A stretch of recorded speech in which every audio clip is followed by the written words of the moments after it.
제13장 불멸의 지식. 어린 아들을 목에 태운 채 설교하는 빌리 존슨. 1971년 5월 초 데리어스 그레이는 유타 대학교 메리엇 도서관에 들어섰다. 도서관 복사실에서 일하는 친구 유진 우어가 그와 루핀 브리지포스에게 그곳에서 만나자고 한 터였다. 최근에 그들은 흑인 후기 성도들이 겪는 어려움에 대해 이야기를 나누고 싶었다. 그들은 어떻게 해야 할지를 알기 위해 각자 금식하며 기도하고 있었다. 데리어스는 친구들을 만나서 빈 공부방을 찾아 그곳에서 함께 이야기를 시작했다. 그들은 교회의 신권 및 성전 제한에 관한 문제가 가장 마음이 쓰였다. 교회 초기에 일부 흑인 남성이 신권을 소유했던 이유는 무엇일까? 그리고 흑인 남성은 언제 다시 신권을 소유할 수 있게 될까? 이런 의문에 대해 이야기하자 더 많은 의문이 생겼다. 세 사람은 흑인 성도들이 제한 사항을 이해하고 교회에서 활동적으로 남아있기 위해 애쓰고 있다는 것을 알았다. 그들이 모임에 더 자주 참석하도록 도와주려면 어떻게 할 수 있을까? 교회가 흑인 회원들만을 위해 지부를 조직할 수 있을까? 더 어린 세대의 흑인 성도들은 어떻게 해야 할까? 루핀과 유진은 아버지로서 제한 사항에 대한 자녀들의 질문에 어떻게 답해 주어야 할지를 알고 싶었다. 셋은 질문을 적은 뒤 무릎을 꿇었고 루핀이 주님의 인도를 간구하며 기도를 드렸다. 기도를 마쳤을 때 그들은 조셉 필딩 스미스 회장과 교회의 다른 선임 지도자들에게 그 질문을 직접 가져가야 한다는 강한 느낌을 받았다. 하지만 그런 만남의 자리를 어떻게 마련할 수 있을까? 데리어스와 루핀은 유진이 말을 설득력 있게 잘하고 활기 넘치는 사람이라는 것을 알았기에 그에게 형제님이 그분들에게 연락해보면 어떨까요? 라고 말했다. 유진은 그들을 대변할 적임자였다. 며칠 후 유진은 교회 행정 건물에서 스미스 회장의 개인 비서인 아서 헤이콕을 만났다. 아서는 유진에게 말했다. 형제님의 문제가 무엇이든 제가 해결해 드릴 수 있어요. 좋습니다. 유진이 말했다. 지금 제 가장 큰 문제는 선지자를 만나고 싶다는 겁니다. 그는 데리어스와 루핀과 함께 작성한 질문을 아서에게 보여주었다. 흑인들은 교회에서 당당하게 고개를 들고 싶어 합니다. 그들은 중요하고 활동적인 사람들이 되고 싶어 해요. 뒷줄에만 앉아있기를 원하지 않습니다. 아서는 질문들을 읽고 그 내용이 타당함을 인정했다. 그리고 이렇게 말했다. 그것을 제1회장단에게 가져가서 그분들이 어떤 결정을 하시는지 보겠습니다. 그 후 교회 본부로부터 아무 소식도 듣지 못한 유진은 3주 후에 다시 교회 행정 건물을 찾아왔다. 이번에 아서는 스미스 회장이 사도 고든 B 힌클리와 토마스 S 몬슨 그리고 보이드 K 패커를 그들과 대화할 사람으로 지명했다고 말했다. 모임은 6월 9일로 예정되어 있었다. 그날이 되자 데리어스, 유진, 루피는 힌클리 장로의 집무실에서 새 사도를 만났다. 교회 지도자들은 몇 년 전부터 루핀과 알고 지냈고 KSL에서 일하는 데리어스에 대해서도 알고 있었다. 그러나 사도들 중 유진을 개인적으로 만나 본 사람은 아무도 없었다. 데리어스와 그의 친구들은 사도들에게 이렇게 말했다. 저희는 저희와 저희 가족 그리고 흑인이 처한 문제를 심각하게 우려하고 있습니다. 루피는 자신의 아들들이 성장하면서 아론 신권을 소유할 수 없게 되자 교회에 대한 관심을 잃었다고 말했다. 그는 아들들이 이제 교회에 참석하지 않아 몹시 괴로웠다. 모임에서 유진은 다음 질문 중 대부분을 언급했다. 초등회의 다른 아이들은 자기 아버지에게서 침례를 받는다고 말하는데 저희 아이들이 저희는 왜 자신들에게 침례를 주지 않느냐고 물으면 어떻게 답해야 합니까? 흑인도 신권회에 참석할 수 있습니까? 흑인에게도 선교 사업이 행해질 수 있습니까? 힌클리 장로와 몬슨 장로 그리고 패커 장로는 연민 어린 마음으로 질문에 귀 기울였고 루핀과 데리어스, 유진을 다시 만나서 그것들을 비롯한 여러 다른 질문들에 대해 논의하기로 합의했다. 모임을 마치면서 그들은 교회가 흑인 회원들을 위해 더 많은 일을 해야 한다는 점을 인정했다. 새 친구는 사도들을 향해 말했다. 저희는 신앙과 간증이 있습니다. 저희는 신권과 관계없이 흑인들에게 복음의 축복이 더 적극적으로 베풀어지기를 소망합니다. 한편 일본 도쿄의 야마시타 가즈이코는 주말마다 농구 경기를 하느라 후기 성도 선교사들과 함께 공부할 시간이 나지 않았다. 세계 박람회에 다녀온 지 얼마 후부터 장로들이 그를 방문하기 시작했고 그는 그들을 만나는 것이 좋았다. 그들은 미국인이었으며 그는 외국인들과 대화하는 것이 즐거웠다. 하지만 그들과 약속했다가 나중에 취소하는 일이 많았다.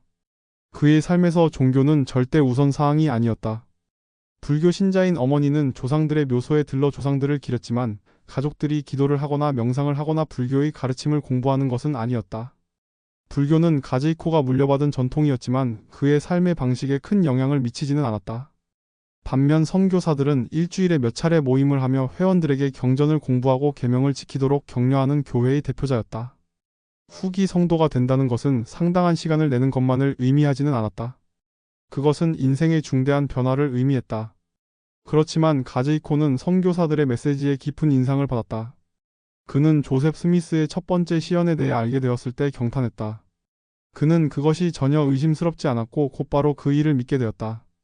그는 교회에 좀 더 시간을 내기만 한다면 교회의 메시지를 더 진지하게 받아들일 것 같았다. 어느 날 가즈이코는 선교사들의 숙소에 들러 자신이 약속을 가벼이 여긴 것에 대해 사과했다. 그런데 그들 중 한 명이 말했다. 야마시타 형제님 죄송해요. 저는 곧 집에 가요. 그의 선교 사업이 끝나가고 있었다. 가즈이코는 그 소식에 놀라며 슬퍼했다. 그는 더 이상 장로들의 시간을 낭비하지 않기로 하고 마음속으로 이렇게 결심했다. 더 열심히 공부하겠어. 몰몬경을 읽을 거야. 그는 그때부터 선교사들과 정기적으로 만나고 교회에 가고 회복된 복음에 대해 더 배워나갔다. 그는 목요일 밤이면 상호 향상회 활동에 참석하는 것이 좋았고 현지 성도들과 친구가 되었다.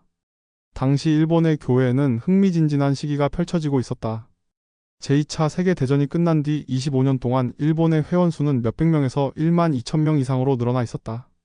브라질 등 교회가 빠르게 성장하던 다른 나라들처럼 일본에도 자체적으로 교회의 번역 및 배부 업무를 담당하는 사무실이 있었다. 총관리 역원들이 정기적으로 이 나라를 방문했고 현지 지도자들은 일상의 교회 성역을 감독했다. 이제 일본에는 4개의 선교부가 있었고 도쿄에는 스테이크가 있었다. 곧 교회는 대학생들을 위한 종교교육원을 열고 세미나리 가정학습반 프로그램에 청소년 회원들을 등록시킬 예정이었다. 일본에는 여전히 후기 성도에 대해 잘 알지 못하는 사람이 많았지만 엑스포 70의 교회 전시관이 설치되자 일본에서도 교회의 인지도가 올라갔다. 이 전시회는 매일 수만 명의 관람객을 끌어모았는데 이는 5년 전 뉴욕 세계 박람회에서 교회의 전시관을 찾았던 관람객의 숫자를 훨씬 웃도는 수준이었다. 박람회가 끝날 무렵까지 65만 명 이상의 사람들이 전시관에서 소감 카드를 작성했으며 많은 사람들이 선교사들의 방문을 요청했다. 그리고 약 5만 권의 몰몬경이 판매되었다. 가즈이코는 선교사들과 함께 공부하면서 그들이 가르치는 것을 거의 이해하지 못했다. 하지만 그들의 삶과 훌륭한 모범은 하나님으로부터 오는 메시지 같았고 자신도 좀 더 그들처럼 되고 싶었다. 그는 선교사들이 가르쳐 준 방법에 따라 처음으로 개인적으로 기도하면서 자신을 둘러싸는 주님의 임재를 느꼈다. 그리고 선교사들이 침례를 권했을 때 그는 그 권유를 받아들였다. 그는 1971년 7월 17일에 침례를 받기로 했다. 지부에는 침례탕이 없었으므로 선교사들은 나무 토막 몇 개와 커다란 비닐 시트로 집회소 주방에 침례탕을 만들었다. 침례탕은 그다지 깊지 않았지만 그를 물에 잠기게 할 만큼은 충분히 컸다. 침례를 마친 뒤 장로 한 명이 같은 날 침례받은 한 여성을 확인하고 축복하던 중 감정에 겨운 나머지 목이 메말을 멈추었다. 가즈이코는 무슨 일인지 보려고 눈을 떴다가 그 선교사의 얼굴에 눈물이 흘러내리는 것을 보았다. 그 순간 그는 방 안에 있는 모든 사람에 대한 선교사의 사랑과 하나님의 사랑을 느낄 수 있었다. 스펜서 W. 킴볼은 12사도 정원회의 회장 대리가 된 후 그 어느 때보다 바쁜 시간을 보냈다. 그는 아침 일찍부터 밤 10시 30분, 11시까지 일하는 때가 많았다. 그리고 때로는 한밤중에 일어나 일을 하기도 했다. 그는 하루하루를 덜 바쁘게 보내기 위해 몇 가지 작은 방법들을 통해 습관을 바꾸려고 노력했지만 어떤 일을 줄여야 할지 도무지 알 수가 없었다. 얼마 후 그는 왼쪽 인후에 날카로운 통증을 느끼기 시작했다. 처음에는 통증이 있다가 없다가 했으나 나중에는 목과 인후에 통증이 잦아들 기미가 보이지 않았다. 잦은 가슴 통증을 겪었고 조금만 움직여도 피로를 느꼈다. 운동을 해도 상태는 나아지지 않았다. 곧 그의 아내 카밀라는 그의 호흡이 더 힘들어진 것을 알아차렸다.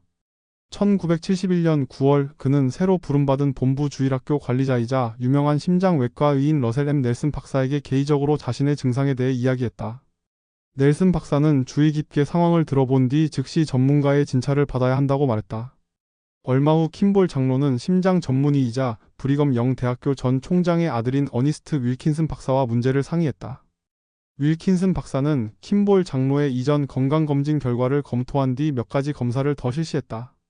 윌킨슨 박사가 결과를 살펴보는 동안 킴볼 장로는 그가 걱정하고 있음을 알아차렸다. 솔직하게 말해주세요. 그가 말했다. 대동맥 협착증입니다. 윌킨슨 박사가 대답했다. 그는 심장에서 혈액을 내보내는 대동맥 판막이 굳어지고 좁아졌다고 설명했다. 그의 심장은 병든 판막을 통해 온몸에 혈액을 보내주느라 혹사되면서 지쳐가고 있었다. 킴볼 장로는 자신이 얼마나 살 수 있는지를 물었다. 의사는 1, 2년 정도 더 살 수 있지만 언제든지 예고 없이 사망할 수도 있다고 말했다. 수술을 하면 수명을 연장할 수 있지만 킴볼 장로의 나이의 생존 가능성은 50%에 불과했다. 너무나 충격적인 말이었다. 킴볼 장로는 늘 죽음을 막연하고 먼 미래의 일로 생각했었다. 그런데 이제 세상의 종말 혹은 종말의 시작이 온 것 같았다. 다음날 킴볼 장로는 제1회장단 및 동료 사도들과의 모임을 위해 솔트레이크 성전으로 걸어갔다. 모임 중에 그는 죽음의 가능성을 느끼면서도 자신도 모르게 잘 봉사할 수 있도록 힘을 달라는 기도를 했다. 곧 모임이 끝났고 모였던 이들이 성전을 떠나기 시작했다. 킴볼 장로는 다른 이들이 두세 명씩 무리를 지어 걸어가는 것을 보고 암울한 생각이 들었다. 아마도 이 사람들이 곧 두세 명씩 짝을 지어 자신의 시신을 운구할 것이라는 생각이었다. 킴볼 장로는 주님께서 자신을 치유하실 수 있음을 알았다. 하지만 왜 굳이 그렇게 하시겠는가? 그분께서는 나보다 더 훌륭한 사람을 불러 12사도 정원회에서 봉사하게 하실 수 있지 않은가? 그는 생각했다. 내가 떠나는 것은 많은 촛불 중 하나를 끄는 일만큼 작은 소란에 지나지 않을 것이다. 그 무렵 어느 날 루핀 브리지포스와 데리어스 그레이 유진 오어가 고든 비 힝클리의 집무실로 초대되었다. 세 사람은 6월 이후 몇 주에 한 번씩 힝클리 장로, 몬슨 장로, 패커 장로를 만났다. 그들은 대개 신권 및 성전 제한에 관한 어려운 문제를 놓고 이야기했지만 루핀은 늘 차분하게 모임에 임했다. 사실 그들은 함께 상의할수록 더욱 서로를 사랑하고 존중할 줄 알게 되었다. 데리어스는 스미스 회장이 3명의 사도를 포함할 만큼 자신들의 문제를 중요하게 생각했다는 점에 감명을 받았다. 그들이 계속 모이는 동안 주님이 그들과 함께 하셨고 그들은 자주 서로에게 의지했다. 오늘 힝클리 장로는 모임을 시작하면서 좋은 소식을 전했다. 스미스 회장님과 12사도 정원회의 형제들은 기도와 숙고 끝에 교회의 흑인 회원들을 위해 지원 그룹을 설립해야 한다는 인도를 받았습니다. 데리어스와 유진과 루핀이 선지자에게 전한 질문들을 통해 흑인 성도들을 위한 지부를 조직하도록 처음 제안한 이후로 교회 지도자들은 그러한 그룹을 조직하는 것에 대해 이야기해왔다. 힝클리 장로는 이 그룹이 솔트레이크 시티의 리버티 스테이크 소속으로 운영될 것이라고 설명했다. 그룹의 회원들은 자신들의 원소속 와드에서 열리는 성찬식과 주일학교에 계속 참석하되 자신들만의 상호 부조회, 상호 향상회, 초등회를 갖게 될 것이었다. 그 목적은 흑인 성도들, 특히 교회에서 자신의 자리를 찾고자 애쓰는 젊은 세대들에게 공동체와 돌봄을 제공하는 것이었다. 사도들은 이미 루핀을 그룹의 회장으로 불렀고 루핀은 데리어스를 제1보자로 유진을 제2보자로 추천했다. 이제 힝클리 장로는 그들에게 부름을 주었고 그들은 부름을 받아들였다. 그로부터 얼마 지나지 않은 1971년 10월 19일 데리어스는 한 솔트레이크 시티 집회소의 연단에 자리를 잡았다. 화요일 저녁이었지만 예배실은 안식일 복장을 한 사람들로 가득 차 있었다. 그 중에는 흑인도 있었지만 대부분이 백인이었다. 그들은 흑인 후기 성도를 위한 최초의 공식 교회 조직이 시작되는 순간을 목격하기 위해 그곳에 모여 있었다. 데리어스와 루핀과 유진은 이 조직을 제네시스 그룹 제너서스 그룹프로 부르기로 했다. 모임의 사회를 맡은 힝클리 장로는 그룹과 그 목적을 소개했다. 그런 다음 그룹 회장인 루핀 브리지포스가 그룹의 여건들에 대한 지지를 물었다. 이때 루실 뱅크헤드는 상호부 조회 회장으로 지지받았다. 지지 순서가 끝나자 그는 간증을 전했다. 아시다시피 제네시스는 시작을 의미합니다. 이제 시작입니다. 그는 회복된 복음에 대한 사랑과 교회 지도자 및 회중으로 참석한 모든 사람에 대한 고마움을 표하며 간증했다. 주님은 우리 편이십니다. 우리는 목적을 이룰 것입니다. 저는 그렇게 되도록 그 어느 때보다 더욱 노력할 것입니다. 브리지포스 회장이 자리에 앉아 힝클리 장로는 데리어스에게 간증을 권유했다. 데리어스는 뜻밖의 권유에 당황했지만 연단으로 가서 이렇게 말했다. 저는 오늘 저녁에 아무 말도 하지 않으려고 했습니다. 주제넘은 일이라고 생각했기 때문입니다. 회중을 바라보던 그의 눈에 7년 전 자신에게 복음을 소개한 필릭스 가족이 들어왔다. 그는 회중을 향해 말했다. 그분들은 쉽게 저를 지나칠 수도 있었지만 그렇게 하지 않았습니다. 저에게는 복음을 들을 기회를 갖는 것이 중요했습니다. 그분들은 지속적으로 저에게 복음을 권했습니다. 그는 한참 동안 말을 멈췄다가 이렇게 말했다.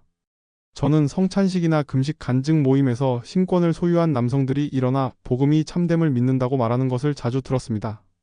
이제 그도 자신의 간증을 전하고 싶었다. 저는 복음이 참되다는 것을 압니다. 이는 불멸의 지식입니다. 베네메리토에서 중등학교를 수석으로 졸업한 이사벨 산타나는 고향인 멕시코 북부의 시우다드 오브레곤으로 돌아왔다. 그녀는 다음으로 하고 싶은 일에 대해 확신이 없었다. 베네메리토로 돌아가서 대학 진학을 준비하는 학생들을 위해 설립된 3년제 예비 학교에 입학할 수도 있을 것이다. 하지만 그녀는 집에 머물면서 지역 공립 예비 학교에 다니는 것을 진지하게 고려하고 있었다. 이사벨의 아버지는 이사벨이 학교에 관한 문제를 스스로 결정하게 했다. 그러나 그녀의 어머니는 그녀가 오브레곤에 있는 학교에 가는 것을 좋아하지 않았다. 이사벨이 그 지역의 몇몇 급진적인 학생 운동에 휘말릴 것을 걱정했기 때문이다. 그녀의 어머니는 생각했다. 저 애가 이곳에 남는다면 다른 모든 사람들처럼 혁명가가 될 거야. 여전히 확신이 없었던 이사벨은 자신의 공민학 교사이자 베네메리토의 예비학교 교장인 아그리콜 로자노에게 조언을 구했다. 그는 이사벨에게 돌아와서 입학시험을 치르라고 권유하며 말했다. 바로 오렴.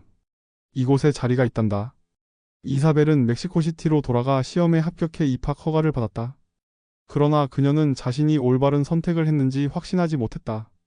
특히 전에는 전혀 관심을 두지 않았지만 적성검사에서 사회복지 사업 분야의 적합도가 높게 나오자 더욱더 혼란스러웠다. 어느 날 그녀는 신뢰하는 조언자인 에프라인 비아 로보스에게 말했다. 저는 떠나요. 예비 학교에 있고 싶지 않아요. 에프라인이 말했다. 안 돼. 네가 있을 곳은 여기야. 그는 이사벨에게 베네메리토의 교원 양성소에 들어가 보라고 권했다.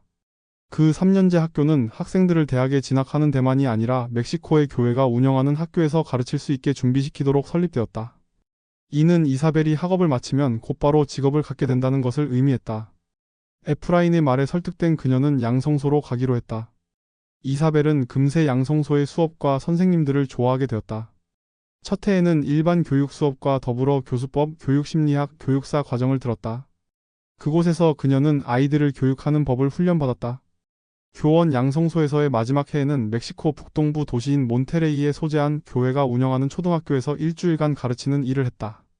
이사벨은 양육에 큰 소질이 있다고 느껴 본 적이 없었고 자신이 아이들을 상대할 때 인내심이 부족한 것 같아 걱정했지만 일주일은 무사히 지나갔다.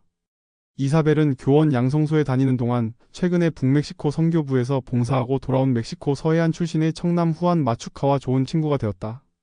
몇몇 반 친구들은 두 사람이 사귀는 사이라며 놀렸다. 이사벨은 웃으며 후안은 자신이 가장 결혼하고 싶지 않은 남자라고 말했다. 후안은 내 친구야.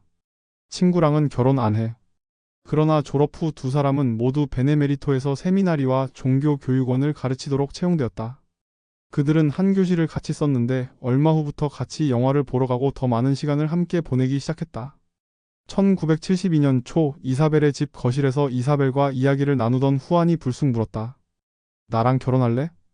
이사벨은 조금도 망설이는 기색 없이 답했다. 응. 그들은 여름 휴가 기간인 5월에 일반 결혼을 했다. 몇 주 후 그들은 성전 축복을 받기 위해 다른 교회 회원들과 함께 약 2300km를 여행하여 애리조나주 메사에 있는 성전으로 갔다. 에어컨도 없이 플라스틱 좌석에 앉아서 가는 사흘간의 여행은 숨이 막힐 지경이었다. 하지만 그 정도 불편은 감수할 가치가 있었다. 메사는 최초로 스페인어 의식을 집행한 성전이었으며 당시에는 멕시코와 중앙아메리카의 교회 회원들에게 가장 가까운 성전이었다. 이 성도들은 긴 여정을 가느라 큰 희생을 치러야 했다. 그들은 메사의 여러 스테이크에서 주최하는 라틴 아메리카 교회 회원들의 연례 대회에 참석하기 위해 이런 여행을 자주 했다. 이런 대회는 며칠 동안 계속되었고 참석자들에게 소속감과 영적인 공동체 의식을 심어주었다. 성전에 도착한 이사벨과 후안은 자신들의 엔다우먼트를 받고 현세와 영원을 위해 함께 임봉되었다. 그곳에서 예배하는 동안 그들은 성전이 삶에 대한 관점을 풍요롭게 하고 예수 그리스도의 복음에 더 깊이 헌신하게 한다는 것을 느꼈다. 1972년 초 가나 케이프 코스트와 그 주변 지역에 있는 빌리 존슨의 교구들은 크게 성장해 있었고 이제 이 공동체들에는 수백 명의 충실한 회원이 있었다. 빌리의 어머니 마틸다는 그 중에서도 가장 헌신적인 사람 중 하나였다. 빌리가 케이프 코스트에 도착한 직후 합류한 제이컵과 릴리 안도켓은 그리고 그들의 자녀들도 헌신적인 회원이자 친구였다. 교구들이 성장하자 빌리는 한때 카카오씨를 저장하기 위해 사용되었던 오래된 건물을 찾아냈다. 이제 그 공간에는 여러 개의 긴 의자, 몇 개의 작은 의자와 탁자, 설교단이 들어섰고 벽 쪽으로는 기다란 좌석이 놓여 있었다. 케이프 코스트 주변에 살던 사람들은 빌리와 그를 따르는 사람들이 황폐한 건물에서 모임을 하는 것을 두고 카카오 창고 교회라는 말로 그들을 조롱했다. 그러나 점점 늘어나는 신도들은 지붕에 구멍이 나서 빗물이 새는 바람에 옹송그리고 모여 앉거나 실내에서 우산을 써야 하는 상황에서도 그곳에서의 모임을 꺼리지 않았다. 빌리는 그 초라한 건물이 사람들을 환영하고 편안한 곳이 되도록 최선을 다했다. 그는 쌍여다지 문으로 된 두 개 입구 사이에 예수 그리스도 후기 성도 교회물 몰라고 적은 표지판을 걸었다. 한쪽 벽에는 십자가에 달리신 그리스도의 벽화가 장식되어 있었고 다른 쪽 벽에는 구주께서 팔을 들어 올리신 그림이 그려져 있고 그분의 머리 위로 내게로 오라라는 글귀가 적혀 있었다. 하늘색으로 칠한 벽에는 조셉 스미스 태버네클 합창단 그리고 교회와 관련된 여러 장면이 그림에 담겨 곳곳에 붙어 있었다. 릴리 안도 캐스는 그 건물을 깨끗하게 관리했다. 그녀는 아침 일찍 그곳에 도착하여 모임에 필요한 준비를 했다. 그녀는 그곳에서 천사들을 보았으며 딸 샬럿에게 천사들이 깨끗한 곳에 있기를 원한다고 말했다. 빌리의 신도들은 일주일에 3번씩 아침 저녁으로 모여서 예배를 드렸는데 그 시간은 찬송과 춤, 박수, 기도, 찬양의 함성, 설교 등으로 이루어졌다. 때때로 빌리는 어린 아들 브리검을 목에 태운 채 설교를 하기도 했다. 설교를 할 때는 신앙개조 13개 조와 같은 교회 자료를 읽으면서 그가 배운 원리들을 가르쳤으며 후기 성도 개척자들의 이야기도 전했다. 그러나 무엇보다도 그는 몰몬경에 나오는 내용을 가르치기 좋아했다. 빌리는 언젠가 교회 본부에서 선교사들이 올 것이라고 믿었지만 자신을 따르는 이들이 선교사들을 기다리는 동안 낙담하게 될까봐 두려웠다. 일부 사람들은 교회를 비판하는 사람들에게서 후기 성도들은 흑인을 좋아하지 않으며 결코 선교사를 보내지 않을 것이라는 말을 듣고 이 무리를 떠나기까지 했다. 빌리는 지칠 줄 모르는 설교로 인해 이따금 현지 당국과 마찰을 빚기도 했다. 그는 예수 그리스도 후기 성도 교회가 지상에 있는 유일한 참된 교회라고 간증했기 때문에 거짓을 퍼뜨렸다는 이유로 고발을 당했다. 그는 경찰에 체포된 일도 있었다. 그때 그는 경찰서로 끌려가기 전에 주위를 둘러보며 자신과 함께 가줄 낯익은 얼굴을 찾아보았다. 처음에는 아무도 보이지 않았다. 그러다가 구경꾼 중에서 가족의 친구인 제임스 에워지라는 젊은이이 눈에 들어왔다. 제임스는 울면서 빌리에게 다가왔다. 그는 빌리의 신도는 아니었지만 그에게 손을 얹고 그를 소포판테어로 사제를 뜻함라고 부르며 이렇게 말했다. 걱정하지 마세요. 제가 함께 갈게요. 경찰서로 간 빌리는 재빨리 제임스와 경찰에게 종교적인 이야기를 했다. 경찰관 중 4명이 그의 메시지에 호응하며 그의 말을 믿었다. 경찰서장도 빌리와 친분을 쌓았으며 머지않아 경찰관들은 빌리와 제임스를 풀어주었다. 이후 경찰서장은 빌리에게 매주 금요일 아침마다 케이프 코스트 경찰대에 복음 토론을 가르쳐 달라고 했다. 한편 제임스는 집회소에서 빌리를 만나는 꿈을 꾸었다. 빌리는 그에게 무릎을 꿇으라고 했고 그가 무릎을 꿇자 지붕을 통해 빛이 비쳤다. 제임스는 눈을 감았지만 빛은 여전히 그를 비췄다. 그때 천천히 그의 이름을 부르는 음성이 들렸다. 나는 내 교회를 가나로 가져오기를 원하노라. 주님의 말씀이었다. 그분은 제임스에게 빌리와 함께하도록 권하셨다. 네가 그를 돕는다면 내가 너를 축복하고 가나를 축복하겠노라. 제임스는 꿈에서 주님이 자신에게 말씀하신 것이 사실임을 알았으므로 그분의 명을 따랐다.